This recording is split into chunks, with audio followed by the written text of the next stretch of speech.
Now, while the first tranche of physical gold purchased and tokenized by Sberbank on the decentralized Stellar blockchain network, 222 Day, we will talk about XLM and the tokenization of Russian gold on Stellar, and indirectly connect some things into XRP and even Velo because of the ties into Project mBridge, because that has some interesting happenings right now that all once again connect into Russia and its CBDC, and because BRICS Pay is expected to be turned on in October 2024, and Russia is requiring adoption of its CBDC in July of 2025. There are a lot of events that are pointing to tokenization of gold.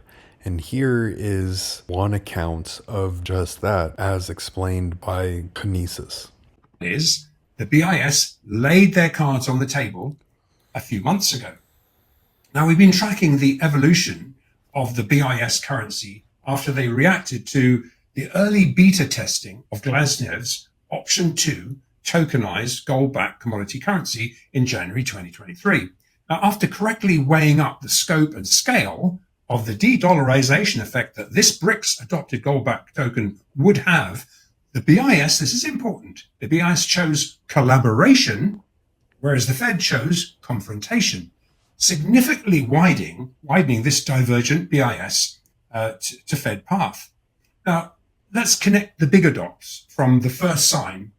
Freshly reclassified first-tier gold was being tokenized by the Sino-Russian alliance. Now, if you remember, Shane, we drew attention to the Russians' first trial efforts to tokenize physical gold in our 13th of January, 2023. Goodness me, can't believe it seems like an age ago.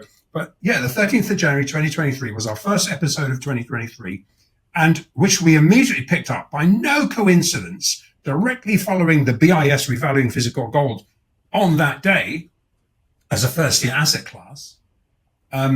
We reported how the LBMA professional trade got blindsided when Sberbank, Russian Sberbank, their collateralization move early that Tuesday morning, and it was a gold collateralization move that was completely off the radar for most futures market participants. Now, if you recall, short sellers and cartel member TD Bank, and we talked about them at the time, they'd issue a note admitting that they had completely misjudged bets seeking lower gold prices into the end of the year, and they come in looking to short the market, and suddenly it forced them to short cover their house and their client's position. How embarrassing.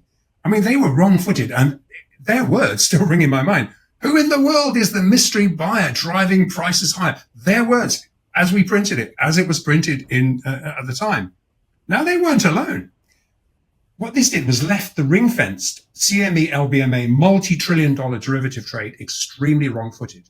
Now, while the first tranche of physical gold purchased and tokenized by Sberbank on the decentralized Stellar blockchain network was capped at 270 million, which seems small, at the margin, this was a big deal, and it was the trial. Not only were these gold tokens immediately oversubscribed downstream, but it also exposed the first notable dollar index, gold, and US Treasury correlation disruption. Suddenly, they were rising together. Both gold and the dollar index were riding in tandem. And it disconnected from the US Treasury. This is a huge pivotal event, and marked the beginning of several things. And albeit for a different reason than when the March 2020 lockdown slammed the EFP doors shut. Here is an article from January of 2023 talking about how Sberbank is tokenizing gold. And it does not directly call out Stellar or XLM. However, it explains how their DLT solution was originally based on Hyperledger Fabric, which of course ties back into IBM and into Stellar. So as far as Basel III goes, I have a couple of clips that continue to explain the connection into this topic. As we head into the BRICS Kazan meeting later this month, do you have any updates that you can share with us? Yes, Shane. The day after spot gold recorded an all-time record high, and that was at 2668.90. That was the record high AM fix, that is. Last Thursday, that was, which we illustrated also printed an all-time gold futures high at 2708.70. You saw that on the charts. What I did was I met with a very large first-tier liquidity provider, who is one of only 4 liquidity providers gearing up to provide initial liquidity into this BRICS-facing mBridge platform. Now, this reaffirms that the estimated necessary liquidity has been secured, sufficient to at least kick off trade on this historical game-changing platform after the Kazan meeting. Now, what is being missed by many skeptics as we approach the launch date of this platform, of this, I have to make the point, globally fungible 40% gold-backed stable coin token is backed by zero counterparty physical gold. It has to be understood.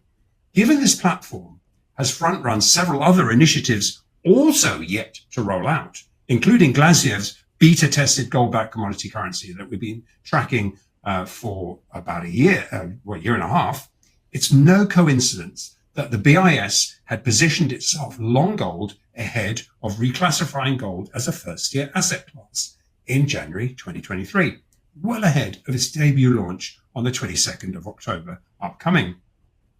Now, all that was missing to benchmark thousands of tons of accrued BRICS gold reserves to ultimately control the price of all currencies and assets has to be understood. This is big enough to do that.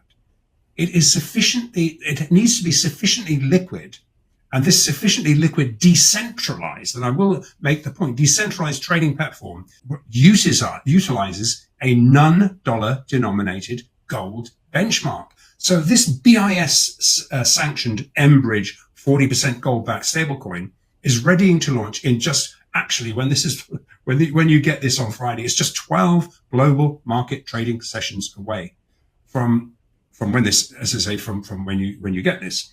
And as explained to me, it is sufficiently liquid to provide the growing number of BRICS members and the current growing 49 nations applicants that want to join. And bearing in mind, we're talking about, this is a group who either produce or consume 85% of all global commodities.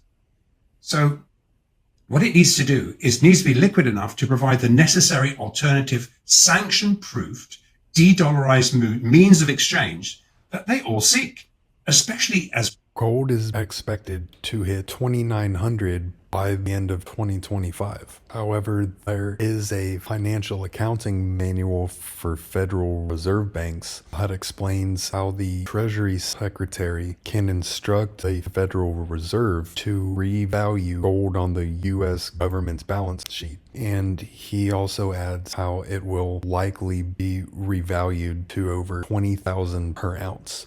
And I'm not sure where that 20,000 is coming from, but the point is it can be revalued quickly.